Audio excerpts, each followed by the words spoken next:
Dans tout l'Ouest américain, il n'était connu que sous le nom de Billy la Bêche.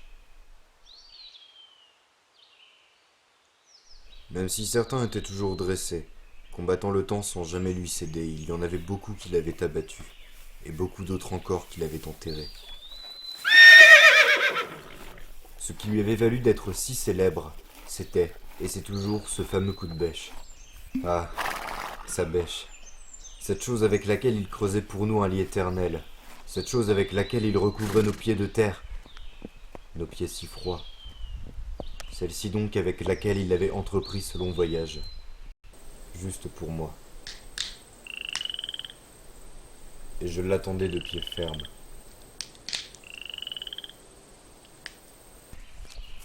Il avait quitté ses racines, ses terres brûlantes. À présent, son cheval foulait la terre humide. Il n'avait emporté que sa bêche et quelques bouteilles d'alcool. Manger de la terre puis feuilleter quelques pages lui suffisait pour se ressourcer.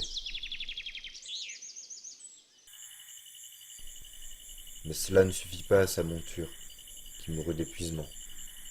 L'enterrement fut différent de ce qu'il avait l'habitude de pratiquer. Je suis resté planté là longtemps, et dressé de tout mon long, je n'ai cessé de l'attendre. La coutume voulait qu'on dépose ses bottes sur la sépulture de celui qui nous avait si fidèlement portés.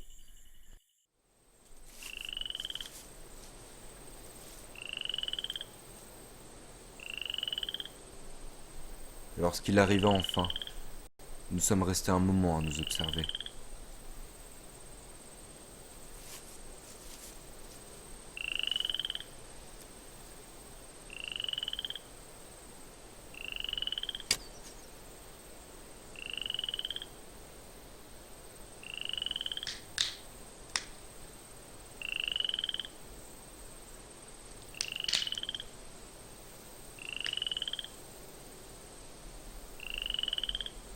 Si différents, mais si semblables sous l'écorce. Là, il put enfin accomplir ce qui l'avait mené jusqu'à moi.